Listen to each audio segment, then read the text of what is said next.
অনেক ভক্ত বহুবার করে জানতো, কিন্তু নীলমাধব বহু ভক্ত দেখে না, রেমুনার গোপীনাথ দেখে না। আর এই যে আজকের দিনে দিনটা কেন বাবা তুলে ধরলাম, এই যে রেমুনার গোপীনাথ বৃন্দাবনে মাধবেন্দ্রপুরী, এই মাধবেন্দ্রপুরী বাবা মাটির তলা থেকে পেয়েছিল আমার গোপীনাথ। যে যাই করো না কেন মাই, কলির মানুষের মুক্তির পথ হবে একটাই, এই হরির নাম সংকীর্তন। আর বিশেষ করে আজকে যে তিথিতে মা আপনারা কীর্তন শুনতে বসেছেন, বড় ধন্যাতি ধন্য দিন। আমার থেকে আপনাদের অভিজ্ঞতা বেশি, মানে একটা কীর্তনিয়ারা যত না জানে তার থেকে বাবা আপনারা ভক্তরা বেশি জানেন। কারণ আপনারা যে জায়গাতে বসেছেন বাবা, জায়গাটা ধন্যাতি ধন্য জায়গা। আপনারা মনে করেন কীর্তনিয়ারা অনেক বড়, ভুল কথা। কীর্তনিয়ারা বড় হয় না বাবা, আপনারা যে জায়গাটা বসেছেন ওইটা সব থেকে উঁচু জায়গা। নববিধা ভক্তির মধ্যে আগে বলছে শ্রবণ, তারপরে বলছে কীর্তনম। আগে শুনতে বলছে, আগে বলতে বলেনি। তাহলে আগে শোনার জায়গা, তারপরে বলার জায়গা। তাহলে যে জায়গাটায় বসেছেন মা, বড় ধন্যাতি ধন্য জায়গা। আর আজকের দিনটাও বড় ধন্যাতি ধন্য, তাই না? আজকের দিনে কত কিছু বাবা বললে ভুলাবে না। মানে আজকের দিনটা নিয়ে যদি বর্ণনা করা হয় সারা রাত্রে ভুলিয়ে যাবে বাবা, তাও শেষ করা যাবে না, তাই না? কিন্তু শুধু একটা কথা মনে রাখতে হবে, এই যে আজকের অক্ষয় তৃতীয়া দিন আমরা সবাই একত্রিত হলাম, দিনটা শুধু ধন্যাতি ধন্য দিন নয়। শুধু ধন্য দাও আমার ভগবানকে, ধন্যবাদ জানাও ভগবানকে। কেন? ৮০ লক্ষ জনই ফেলে বাবা এই মানব জনিতে এসেছে। এই ৮০ লক্ষ বার আমাদের পিছনে ফেলা হয়ে গেছে, পোকামাকড় হলাম, গাছপালা হলাম, নদ নদী হলাম, কত কিছু হলাম, কিন্তু এই ৪ লক্ষ বার মানব জন্ম। এই মানব জন্মটাকে আমার মহাজনেরা বলছেন দুর্লভ জন্ম। কেন? পশু পাখিদের সন্তান হয়, আমরা মানুষ জাতি, আমাদেরও সন্তান হয়। পশু পাখিরা ঘুমায়, আমরা মানুষ আমরাও ঘুমাই। পশু পাখিরা খাবারের জন্য সকালবেলা অন্বেষণে যায়, আমরাও যাই। তাহলে পশু পাখিদের সঙ্গে তো আমাদের সব জায়গায় মিল আছে। দেখেন, ওদের দুটো চোখ, আমাদেরও দুটো চোখ, ওদের দুটো কান, আমাদেরও কান দিয়েছে, আমাদের দুটো চরণ দিয়েছে, ওদের পাখিদের দুটো ডানা দিয়েছে। আবার পশুদের আমাদের থেকে এক্সট্রা দুটো জুড়ে দিয়েছে, ৪টে করে দিয়েছে ভগবানের কাছে যাবার জন্য। তাহলে সব জায়গায় যদি আমাদের সঙ্গে মিল থাকে, তথাপি বাবা ওদের জন্মটাকে দুর্লভ বলছে না, আমাদের জন্মটাকে দুর্লভ বলছে। কারণ পশু পাখিরা ভগবানকে দেখিবারের জন্য দুটো নয়ন পেয়েছে বটে। ভগবানের কৃষ্ণ নাম হরি নাম শুনবারের জন্য করণ পেয়েছে বটে। ভগবানের কাছে যাবার জন্য ডানা পেয়েছে, ভগবানের কাছে যাবার জন্য তারা ৪টি করে চরণ পেয়েছে। তাহলে সব তোমাদের সঙ্গে মিল আছে, আরো বেশি দিয়েছি বই কম নয়। তথাপি ওদের জন্মটাকে দুর্লভ বলছে না, আমাদের জন্মটা দুর্লভ হলো। কেন হলো? ওরা সেবা করবার জন্য বদন পেয়েছে বটে, কিন্তু হরি বলবার মতো, হরি বলবার মতো ভাষা পেল না। ওরা নয়ন পেল,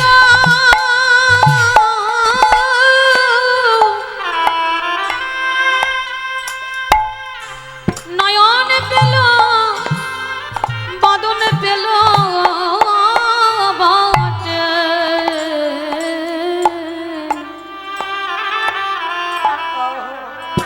কিন্তু হরি বলবার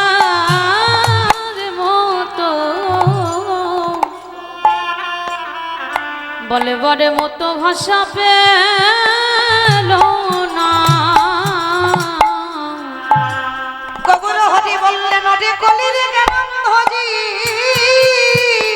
কলির জ্ঞানন্ধজি, ওই ৮৪ লক্ষ জনি জনমে পেয়ে ৮০ লক্ষ জনি ফেলে এসে ৪ লক্ষ বার মানব জন্ম। কিন্তু পশু পাখিরা বলতে চায়, বলতে পারে না। মনুষ্য কুলে জন্ম নিয়ে বলবার জন্যই আমরা বদনে পেয়েছি বটে, কিন্তু হেলায় জন্ম হারাইল। 84 লক্ষ জানি হরি বল হরি বল। 84 লক্ষ জনে ভ্রমণ করে আমরা হেলায় জন্ম হারাইলাম। ওরে কলির জীবী আমরা চোখে থাকতে সব অন্ধ হলো, একেবারে হরি বলে কাঁদলাম না গো। আমরা সবাই মায়ার বাঁধনে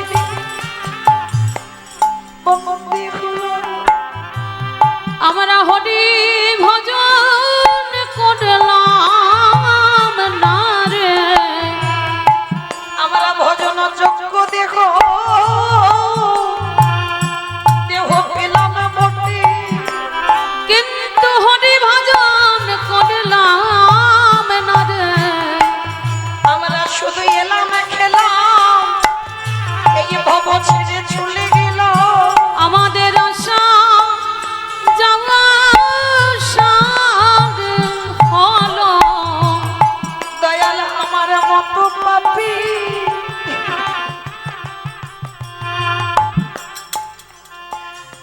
জগতে আর কেউ হলো। বলে এইবার উদ্ধার করো মোরে। আমি তোমার ঘাটে এসে আমি দাঁড়াই রইল। একেবারে পারে করো হে দয়াল হরি। দয়াল তুমি বিনে আমার আরে গতি না। বলে তুমি তো আমার পিতা বন্ধু ভাই, আমার জাতি গুলো মান গুরু গৌরা। ওই চরণেতে সপে দিলাম। দয়াল তুমি আমার কেশে ধরে টেনে নিও। আমি যে মায়া মাঝে পড়ে আছি, তুমি আমার মায়ার বন্ধন মুক্ত করো। তুমি তো পতিত পাবন গৌর হরি। আমি ওই চরণে সব সপিলাম। আমার দেহ মন প্রাণ জীবন যৌবন, দয়াল জাতি গুলো গুরু গৌরা। ওই চরণেতে সপে দিলাম। তুমি জানো আমার চরণ ছাড়া করো না দয়া। আমি আগে ভাগে জানায়ে রাখলাম। তুমি জানো চরণ ছাড়া করো না দয়া। শুধু এ জন্মে নয় জন্মে জন্মে আমরা হেলায় জন হেলায় জন্ম হারাইলাম।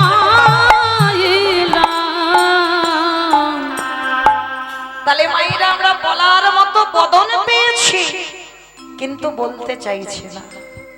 কিন্তু মায়েরা আমরা কলির মানুষ হয়ে আমরা বুঝতে পারি না ভগবানকে কেমন করে ভালোবাসতে হয়, ভগবানকে কি দিয়ে ভালোবাসবো। আমরা ভালোবাসতে জানলাম না, আর ভগবানের কাছে শুধু আঁচল পেতে চাইলে হবে ঠাকুর আমার এটা দাও, ঠাকুর আমার ওটা দাও। কি গো মায়েরা ভালোবাসতে জেনেছি আমরা? কেউ এখানে বলতে পারবে না ভগবানকে ভালোবাসতে পেরেছো। এই যে আজকে তিথিটা না অক্ষয় তৃতীয়া, এই আজকে থেকে বাবা আমাদের চন্দ্রন যাত্রা, মানে আমার ভগবান সেই যে রেমুনার গোপীনাথ জানেন আপনারা, অবশ্যই জানেন যারা পুরী ধাম গেছেন। কতজন গেছেন না একবার হাত তুলে দেখান তো, জগন্নাথ ধাম পুরী ধাম। বাহ। আর এবার দেখান কতজন ভক্ত রেমুনায় গেছেন, এবার একবার হাতটা তুলে। হরি বল। দেবু ভাই তো যাবে, অনেক ভক্তদের নিয়ে যায় যাওয়ারই কথা, কিন্তু মা দেখেন এতজন ভক্ত এখানে বসে আছে, যখন বললাম পুরীধামে কতজন গেছেন সবাই হাত তুললেন, কিন্তু ওই রাস্তায় পুরী যাচ্ছে রেমুনার গোপীনাথ, তখন আবার হাত উঠছে না। কেন উঠছে না? এই কলির মানুষ বাবা আসল আসল জায়গাগুলো এখনো দর্শন করে না, কারণ সমুদ্রে যেতে হবে আর ঢেউ খেতে হবে, এটাই শুধু আমাদের চিন্তা ভাবনা, আর অন্য কোনো চিন্তা নেই। মানে টুরিস্ট বাসে যদি 4টে দিন যায়, 4টে দিন আমার ঢেউ খেতে হবে। কোথাও অন্য জায়গায় টাইম দাও বা না দাও, কিন্তু পুরী ধামে আমাকে টাইম দিতে হবে, তাই না? এটা আমরা জড় জগতের মানুষের কথা, কিন্তু মনে রাখতে হবে মা, যারা যারা পুরী ধামে যাবেন পরবর্তীতে, কোথাও যান বা না যান, দুটো জায়গা অবশ্যই যাবেন। এক হচ্ছে রেমুনার গোপীনাথ, আর আরেকটা হচ্ছে নীলমাধব। এই দুটো মানে পুরীধাম থেকে 100 বা 90 কিলোমিটার হবে, অনেকটা দূর নীলমাধব। হ্যাঁ, অবশ্যই তুমি দর্শন করবেন। এর পরবর্তীতে যারা যাবে, অনেক ভক্ত বহুবার করে যান তো, কিন্তু নীলমাধব বহু ভক্ত দেখে না, রেমুনার গোপীনাথ দেখে না। আর এই যে আজকের দিনে দিনটা কেন বাবা তুলে ধরলাম, এই যে রেমুনার গোপীনাথ, বৃন্দাবনে মাধবেন্দ্রপুরী, এই মাধবেন্দ্রপুরী বাবা মাটির তলা থেকে পেয়েছিল আমার গোপীনাথকে, আর মাটি থেকে মাটির তলাতে বহু বছর পড়েছিল, আর মাটির তলায় বহু বছর পড়েছিল বলে এই বৈশাখ মাসে যখন মাটি থেকে তুললো না, শরীরে জ্বালা, শরীরে যন্ত্রণা, মানে বহু বছর সেবা পূজা পাইনি, বহু বছর ভগবানের স্নান হয়নি, শরীরে এত জ্বালা, দৈববাণী করে ওই মাধবেন্দ্রপুরীকে বলেছিল, মাধব আমার শরীরে যে বলো জ্বালা হচ্ছে, এত গরম, আমরা তো মা এসি ঘরে ঘুমাচ্ছি, পাখা ছাড়া চলতে পারছি না। আর অনেক অনেক ভক্তের বাড়িতে গিয়ে দেখবে বাবা, সে একেবারে 3 তলা, সে চিলেকোঠার উপরে ঠাকুর, অ্যালবেস্টার দেওয়া আছে, ভগবানের গায়ে হাত দিয়ে দেখবে বাবা আগুনে যেন আগুন হয়ে আছে ভগবানের গা। দেখবে কেন? সে তো কথা বলতে পারে না, সে তো বলবে না বাবা বাজারে যাচ্ছ আমার জন্য একটা ক্যাডবেরি এনে দিও, সে তো কোনোদিন বায়না করবে না, সে তো চাইতে জানে না, সে দিতে শিখেছে কিন্তু চাইতে শেখে। তার রেমুনার গোপীনাথ বৃন্দাবনে মাধবেন্দ্রপুরীকে বাবা স্বপ্ন দিয়েছিল, আমার শরীরে বড় জ্বালা করছে, আমার গায়ে একটু মলয় চন্দন ঘষে। এই মলয় চন্দন পাবে কোথায় প্রভু? আমি তো জানি না মলয় চন্দন আছে কোথায়। বলে শোন, মলয় চন্দন যদি পেতে হয় যেতে হবে সেই রেমুনা, আর রেমুনায় গিয়ে যদি ওখানে পেয়ে যাস, ভগবান তো অন্তর্যামী, সবই জানে বাবা। ঘুরতে ঘুরতে ঘুরতে ঘুরতে সেই বৃন্দাবন থেকে পায়ে হেঁটে, কিন্তু এই মাধবেন্দ্রপুরী এমন একজন ভক্ত, জীবনে কারোর দ্বারে গিয়ে বাবা হাত পেতে কিছু চাই, মানে খিদেতে যদি মাধবেন্দ্রপুরী মরেও যায়, তথাপি একটা দিনের জন্য কারোর কাছে হাত পেতে বলবে না আমার খিদে পেয়েছে কিছু খেতে দাও। এইরকম বৈষ্ণব ছিলেন মাধবেন্দ্রপুরী।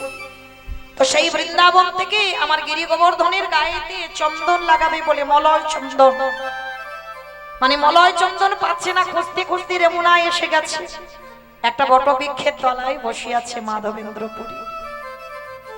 আজকের দিনে আমাদের বিশেষ করে কথাটা শুনতে হবে মা। তা যখনই গাছতলায় বসে আছে না, ভক্তরা দল বেঁধে সন্ধ্যাবেলায় যাচ্ছে, তা মাধবেন্দ্রপুরী বলেন, ও ভাই তোমরা সব কোথায় যাচ্ছ গো এত দল বেঁধে? বলে সে কি তুমি জানো না বাবাজি, আমাদের এখানে গোপীনাথের মন্দির আছে, আর এই গোপীনাথের মন্দিরে অমৃত কেলি প্রসাদ দেওয়া হয়।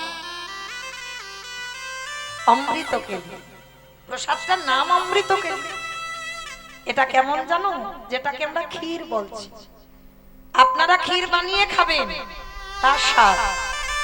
আর যদি কোনোদিন রেমুনায় যান, একটা রেমুনার ওই ক্ষীরের ভাণ্ড কিনে খেয়ে দেখবেন, আপনাদের চরণ দর্শন করে সৌভাগ্য হয়েছে, যারা গেছেন দেখেছেন।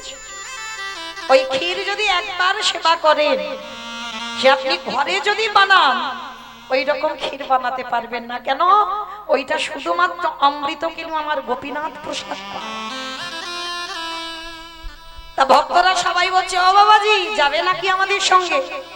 বলে না ভাই তোমরা যাও, আমি যাব না, কারণ ভগবান তো চাই না কোনো কোনোদিন মাধবেন্দ্রপুরী চাই না কারোর কাছে। তা সবাই যখন যাচ্ছে গোপীনাথের সন্ধ্যা আরতি হবে, অমৃত করি ভোগ লাগা হব না হবে, প্রতিদিন 12টা করে মালসা, প্রতিদিন ওই অমৃত কেলি ক্ষীর 12টা মালসা দেওয়া হয়। বাবাজি প্রতিদিন নিত্য 12টা মালসা। আর এখন আর বাবা মালসা নেই, সে ছোট ছোট খুরি হয়ে গেছে।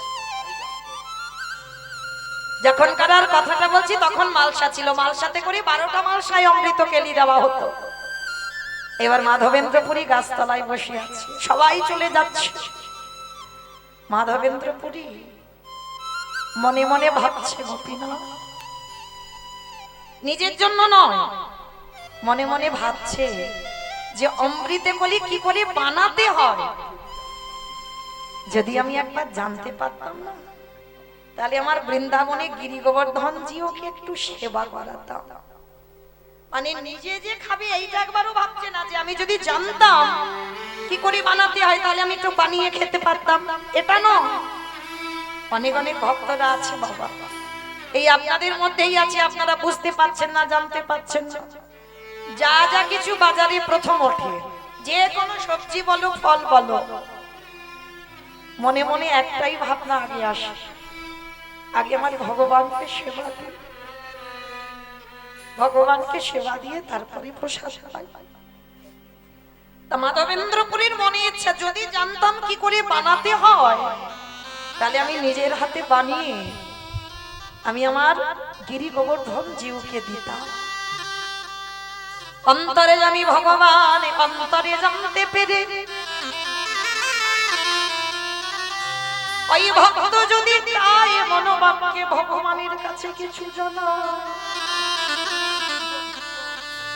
আমার ভগবান পৃথিবীর যে প্রান্তে থাকুক না কেন, ও যে ভক্তের মনোবাস,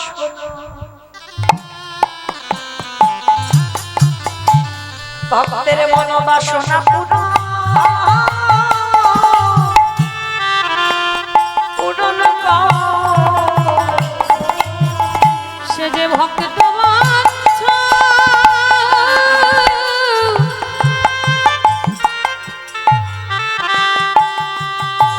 সে যে ভক্ত বাঞ্ছা পূর্ণকারী,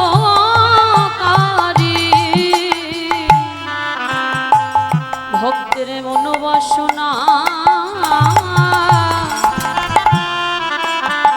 সে যে পূরণ করে। এইবারে যখন ভক্তরা সন্ধ্যারতি হয়ে গেল, ওই 12টা মালসা ভোগ নিবেদন করলো। আর আমার গোপীনাথ কি করেছিল জানো, ভক্তের লাগি আমার ভগবান চুরি করে, আমার ভক্ত হরি বল হরি বল হরি বল। আমার ভক্ত হরি আমার বুঝি ভক্তের লাগি, ভক্তের লাগি চুরি করে। ভগবান তো জানে ভক্ত যদি খিদেতে মরেও যায়, ভক্ত আমার কাছে কোনোদিন কিছু চাই না। তাহলে ভক্ত যদি না চায়, আমি ভগবান হয়ে আমি ভক্তের জন্য একটা বার চুরি করে রেখে দিই। পূজারী প্রতিদিন 12টা মালসা বিতরণ করে বাবা, যেমন ভোগ লাগাই বিতরণও করে 12টা মালসা। আর যে পূজারী বিলি করে বাবা, সব সময় খেয়াল কি গুনে গুনে বিতরণ করবে? 11টা মালসা বিতরণ করে দিয়ে চলে গেছে। পূজারীর আর খেয়াল নেই, হিসাবও করেনি যে আজকের 12টা মালসা বিতরণ হয়নি। আর ভগবান কি করেছে জানো, তার নিজের চরণের তলার পিছনের দিকে একটা ভার ক্ষীর চুরি করে রেখে দিয়েছে। ওই রাতের অন্ধকারে ভগবানকে শয়নে দিয়ে পূজারি যেই না ঘরের দরজা বন্ধ করে ঘুমিয়ে পড়েছে, আমারে ভগবান দৈববাণী করে বলে, পূজারি পূজারি তুমি কটা মাংসা ভোগ দিয়েছো আজকে? বলে, কেন প্রভু? আমি যেমন 12টা দিয়ে দিয়েছি 12টা দিয়ে আজও 12টা দিয়েছি। বলে, হিসেব করে দিয়েছো তো? বলে, হ্যাঁ প্রভু, আমি হিসেব করে 12টা মাংসা দিয়েছি। কই একবার দিয়ে দেখো তো, 12টা মাংসা যখন দিয়েছো তাহলে ভক্তদের বিতরণ করেছো কটা মাংসা? বলে, কেন প্রভু 12টা মাংসা? ভগবান বলে, না পূজারি, 12টা মালসা তুমি বিতরণ করনি, 12টা মালসা নিবেদন করেছো আর ভক্তদের বিতরণ করেছো 11টা মালসা। প্রভু তাহলে আর একটা মালসা কো? বলে, যাও যাও পূজারি, ওই মন্দিরের দরজা খুলে দেখবে আমি গোপীনাথ দাদাই আছি। আমার চরণের পিছনের দিকে একটা ভাঁড় চুরি করে রেখে দিয়েছি। প্রভু তুমি চুরি করেছো কেন? তুমি চুরি করেছো কেন? তুমি তো এক ভাঁড় ক্ষীর খাবে, চাইতে পারতে, আমি তোমাকে একটা ভাঁড় দিয়ে আসতাম। ওরে ভক্ত রে, এই জগতে সংসার আছে, কোনদিন আমি আমার জন্য কিছু চুরি করি না। আমার ভক্তের লাগে চুরি, যেই না বলেছে ভক্তের জন্য চুরি করি। প্রভু কে সেই ভক্ত? কত বড় ভক্ত, যার জন্য আমাদের বিগ্রহ ক্ষীর চুরি করে রেখেছে। বলে, যাও পূজারি, এই রাতের অন্ধকারে গিয়ে দেখে এসো, ওই অনতি দূরে একটা গাছের তলায় আমার ভক্ত মাধবেন্দ্র পুরী বসে আছে। যাও, সে কোনদিন খিদেতে যদি মরেও যায় কারোর কাছে কিচ্ছু চাই না, আর আমি তো জানি আমার ভক্তের খিদে পেয়েছে, তাই তো আজকের এই ভাঁড়টা চুরি করেছি। যাও পূজারি, আমার ভক্তকে এই ভাঁড়ের প্রসাদীটা একটু পাইয়ে দিয়ে এসো। পূজারি যখনই স্বপ্নটা পেয়েছে না, পাগলের মতো বাবা ওই রাতের অন্ধকারে মন্দিরে প্রবেশ করে ওই এক হাড় ক্ষীর দিয়ে ভগবান নিজের ধুতির তলায় আড়ালে রেখে দিয়েছে, যাতে কারোর চোখে না পড়ে। সেই ভাতটা তুলে নিয়ে ছুটতে ছুটতে যাচ্ছে। কোথায় আছো মাধবেন্দ্র পুরী? যার লাগি গোপীনাথ ক্ষীর কইল চুরি।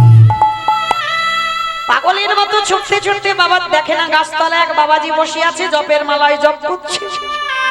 পূজারি গিয়ে ভাতটা হাতে করে নিয়ে বলছে, বাবাজি এই নাও প্রসাদ।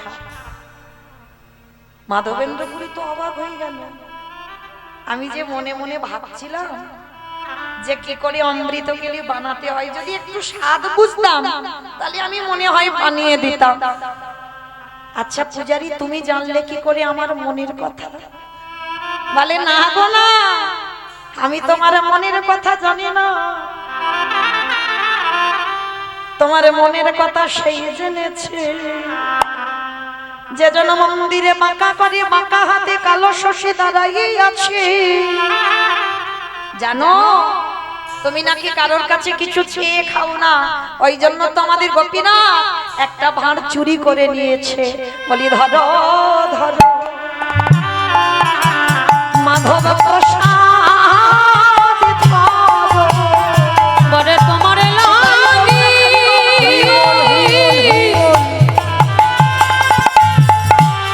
তোমার লাগি চুরি কইল।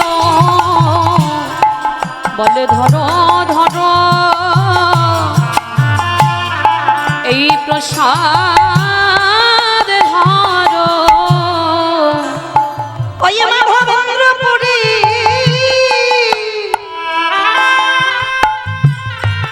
আজ নয়ন জলে বক্ষ যুগল ভাষায় কাঁদে আর বলে, গোপীনাথ আমি আমার বৃন্দাবনে গিরি গোবর্ধন জীবকে ভালোবেসেছিলাম, আমি কোনোদিনে তোমায় চোখে দেখি না।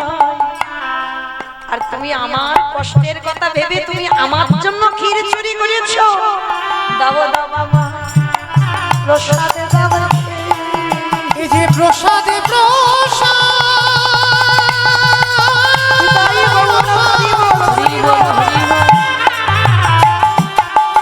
এই যে প্রসাদ প্রসাদ মহাপ্রসাদ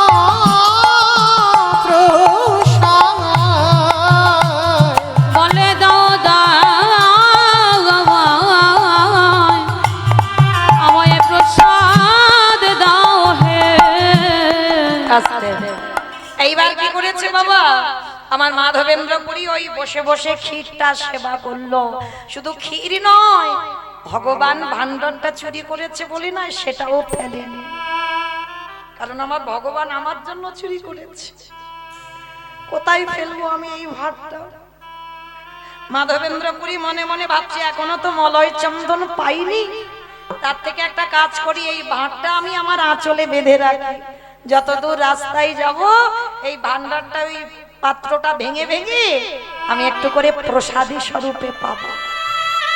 কোথাও ফেলেনি, ভগবান চুরি করেছে বলে, ভগবানের উচ্ছিষ্ট, ভগবান ওতে পরশ করেছে বলে মাধবেন্দ্র কোথাও ফেলেনি পাত্রটা। আজকে সেই মাধবেন্দ্র পুরী যখন বসে বসে খাচ্ছে না, বয়স হয়েছিল তো, আর কোথায় ঘুরে ঘুরে জঙ্গলে মলয় চন্দন পাবে। গোপীনাথ কেঁদে বলল, মাধবেরে মলয় চন্দন নিয়ে তোকে আর বৃন্দাবনে যেতে হবে না। ওই বৃন্দাবনের যেই গিরি গোবর্ধনে যেও, সেই তো আমি গোপীনাথ। ওগো দুজনে দুজনেই ভেদ নয় গো। ওই বৃন্দাবন ওই বৃন্দাবন এই রে মুনা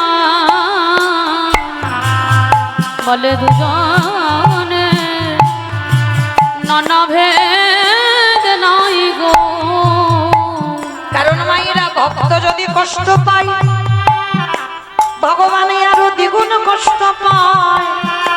বলল মাধব, আর বৃন্দাবনে গিয়ে গিরি গোবর্ধনের গায়ে চন্দন লাগাতে হবে না, এই রেমুনাতে বসে তুমি গোপীনাথের অঙ্গে চন্দন লাগা। আমার ভক্তের ভাই হরি বল হরি বল। বড় কষ্ট হবে, তাই রে মনাতে বসে চন্দন লাগা। ভগবানে মাধবের কাছে এসে বলে, মাধবের আয় আয় আমার হৃদয়ে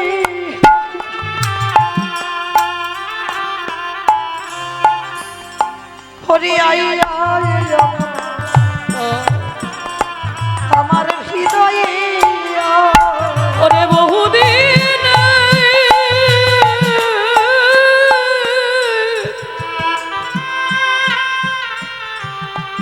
আমার বহুদিন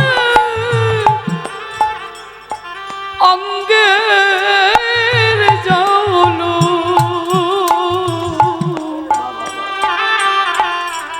বলে আই আই হৃদয়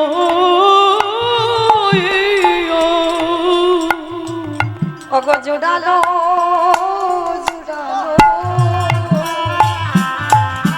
আমার বহুদিন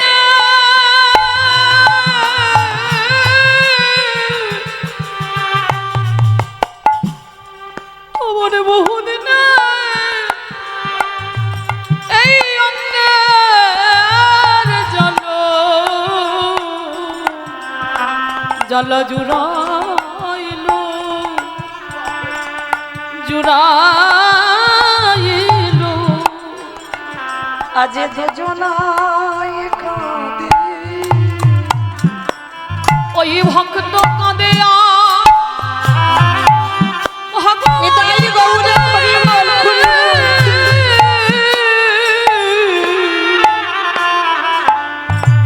দুজন কাঁদে আজ পিতা কাঁদিয়া দেখো পুত্র কাঁদে আজ দুজনা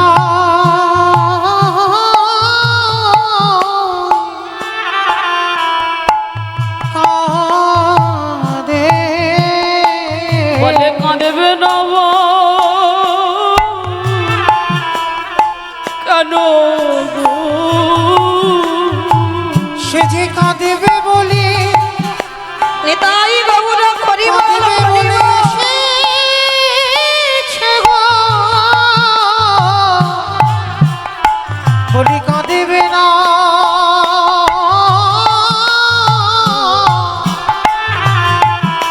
কেন গো? সেই মাধবকে আর যেতে হলো না বৃন্দাবনে, ওই রেমুনায় মলয় চন্দন জঙ্গল থেকে এনে এই আজকের তিথিতে বাবা ওই মাধবেন্দ্রপুরী ভালো করে চন্দন ঘষে দিয়ে আমারে গোপীনাথের শ্রীঅঙ্গে লেপন করেছে। ভগবান বলছি এটা আমার কারণ নয়, কারণটা কি? ভক্ত ওই গোপীনাথের কাছে যাবে আর গোপীনাথ ভক্তকে হৃদয়ে ধরবে, তাই তো বলছে জুড়ালো জুড়ালো। বলে জুড়ালো, জুড়ালো। বলি আমার অঙ্গের জ্বালা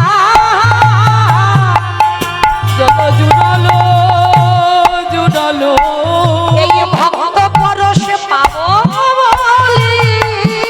জল জুড়ালো জুড়ালো। তাহলে মায়েরা আজকে থেকে আমরা সেই 21টা দিন শুধু আমরা নয় মাধবেন্দ্রপুরী ওই গোপীনাথের সর্ব অঙ্গে চন্দন একটু করে বেটে বেটে সারা গায়ে দেয়। কেন? চন্দন খুব ঠান্ডা। হ্যাঁ, এই বৈশাখ মাসে এত তাপ, যেমন আমরা এই তুলসী গাছে এই মাসেই তো ঝাড়া বাঁধি। কেন? এত গরম, এত তাপ থাকে বাবা, তুলসী গাছ তো মরে যাবে, বাঁচবে না এত গরমে। আর যার জন্য আমাদের ঝাড়া বাঁধতে হয়। ঠিক এই রকম 21টা দিন ওই মলয় চন্দন মানে শ্বেত চন্দন আমার ভগবানের অঙ্গে লাগাতে হয়। তো যারা যারা বসেছেন, যারা যারা শুনলেন, আজকে থেকে বাবা কালকে, আজকে যারা দেননি দেননি কালকে তো আছে, কালকে থেকে এখনো বাবা 21টা দিন একইভাবে যারা ছোট্ট গোপাল সেবা করো, যারা আমাদের গোপীনাথকে সেবা করো, যারা রাধা মাধব সেবা করো, একটু করে অন্তত চন্দন আমার ভগবানের গায়ে লেপন করো। কেন? ভগবান বলছে ওরে কলিরে যে এই জগতের সংসারের মাঝে ভক্ত যদি অন্যান্য চিন্তা বাদ দিয়ে শুধুমাত্র সর্বক্ষেত্রে আমার চিন্তায় মগ্ন থাকে, আমি জনম জনম আর হয়ে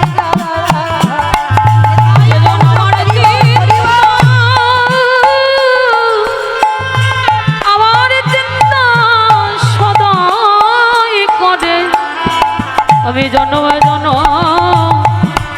আরে হয়ে যায়। তাহলে আজকে দিনে বাবা সেই চন্দন যাত্রা শুরু হচ্ছে।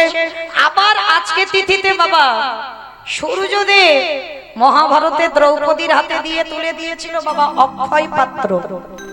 এই অক্ষয় পাত্রটা কেমন জানো? মানে কোনদিন আজকে তিথিতে যারা যারা যা কিছু করেছো বাবা ক্ষয় হবে না, সব অক্ষয়। কারোর সঙ্গে ঝগড়াঝাটি করোনি তো? আর ঝগড়াঝাটি করেও যদি থাকো না, এটাও অক্ষয়। হ্যাঁ, এটাও সারা জীবনের ঝগড়াঝাটি দ্বন্দ্ব বিবাদ থেকেই গেল। তো আজকে এই সূর্যদেব দ্রৌপদীর হাতে তুলে দিয়েছিল অক্ষয় পাত্র। কেমন জানো পাত্রটা? মানে লাখো লাখো কোটি কোটি ভক্ত যদি আসে, এই পাত্রের অন্ন প্রসাদ খাবার কিছুই ফুরাবে না কোনদিন। তবে হ্যাঁ, তখন ফুরাবে যদি আমার দ্রৌপদীর প্রসাদ পাওয়া হয়ে যায়, তখনই কম পড়ে যাবে বাবা। এই নিয়মটা এখন আমরা অনেক পরিবারে মেনে চলি। দেখবেন ঘরের যে বউ হয়, ঘরের যে ঘরণী হয় না, সবার আগে কোনোদিন খেতে নেই। ও যত বেলা হোক, হয়তো আত্মীয় পরিজন আসবে, লোক কুটুম আসবে, খবর দেওয়া হয়েছে, এখন তো ফোনের যুগ, যতক্ষণ না সেই তারা এসে বাবা প্রসাদ পায়, তার আগে আমাদেরকে খেতে নেই। কেন নেই? এটা দ্রৌপদীর শিক্ষা দিয়ে গেল যে ঘরের ঘরণী যে হয় সে যদি আগেই খেয়ে নেয়, ঘরের লক্ষ্মী যদি আগে খেয়ে নেয়, তাহলে আজ যারা যারা আসবে বাবা তাদের কমও পড়তেই পারে। কিন্তু ঘরের লক্ষ্মী যদি না খায়, ভগবান বলছে দেখবে ঠিক ওই ভগবান ওই একটুখানি প্রসাদ, আজকে যেটা মহাভারত তার প্রমাণ, একটা অন্ন শাক সিদ্ধতে বাবা দুর্বাসা আর তার 1000 শিষ্যের উদর ভরে গেল।